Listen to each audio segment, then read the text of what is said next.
Hi there, this is Graham once again, reporting on my catheter ablation. For those of you who looked at part one, it was very much about looking forward to it and how I was feeling at the time. This second part is after the ablation, which took place yesterday on the 31st of March 2010. Right now it's only about 16 hours since I had the actual ablation, and I thought it was important to get things on camera as quickly as possible, so that the effect will be to show you not necessarily how somebody looks, but how their bearing is and how they are able to talk about the experience so soon afterwards. Well, I went into Paret Hospital in Cambridgeshire here in the UK yesterday morning at 7 o'clock, and there were a number of other people having ablation as well, which was quite an advantage really, because you talk to each other, and nothing worse than having nobody to talk to when you're waiting. To cut a long story short, I was prepared for the procedure and went down to the theatre or the laboratory at 9:45 and spent about 2 hours 20 minutes down there. During that time, blood had been taken, normal thing, a cannula in my right arm, that's just here, hardly any mark at all, and apart from anything else, not a lot really. Removing jewellery, normal thing. Very, very nice staff in the laboratory. There must have been somewhere between 8 and a dozen, I would think, and they were all very pleasant and all very attentive. Anything you needed, constantly asking whether you were comfortable or not.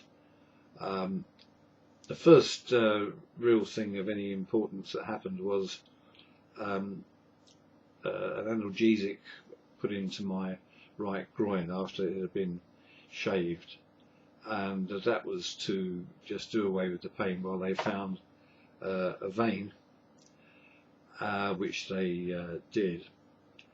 I had a slight sensation of pushing, and that was only in the groin because there aren't any nerves in the veins themselves or in the heart muscle. So I could feel pushing in my groin, but didn't realise that the catheters were way up here in my chest by then.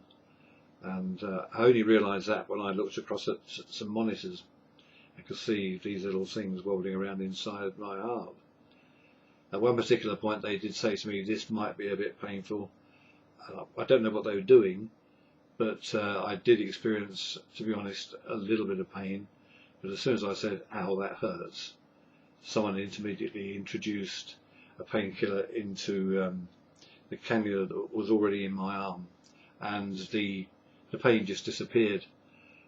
Basically I was on a relaxant anyway, so I was lying there really not particularly caring less what was happening. It seemed an age that they were working away there and giving instructions to each other, but I was very impressed with the way they worked as a team.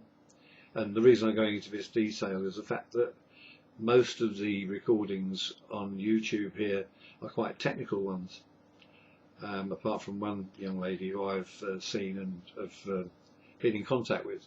So if anybody's worried about what goes on, this is really the reason why I'm doing this recording.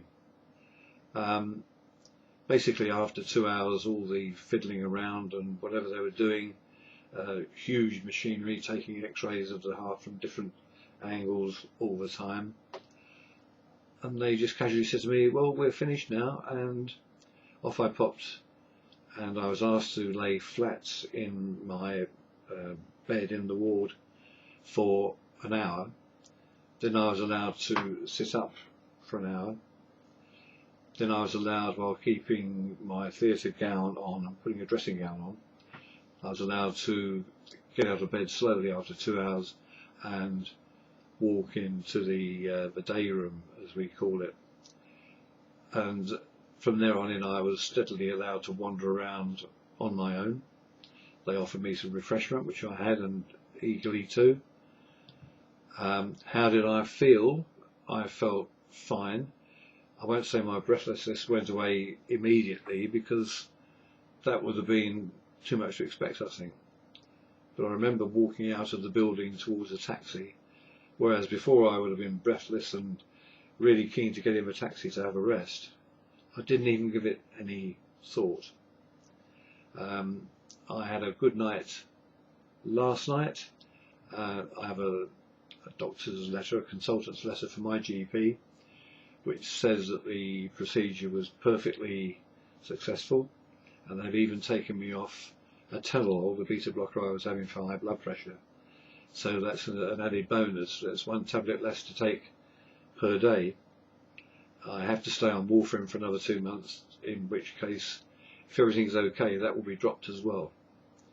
So all in all, it's been an experience. Waiting for it to happen is never much fun. Going there in a taxi wondering what's going to happen to you in half an hour's time isn't much fun either.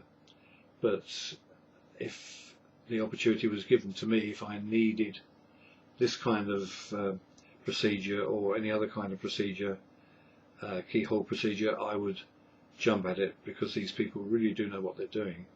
And right now it's early the morning after, and I'm feeling absolutely fine. So if this helps you, then I've done my job. If anybody wants to email me, then I'm on ghj@talktalk.net, and I'll be glad to talk to you if it's going to be of any help to you. But if you're going to have ablation, then all I can say is go for it. Ciao.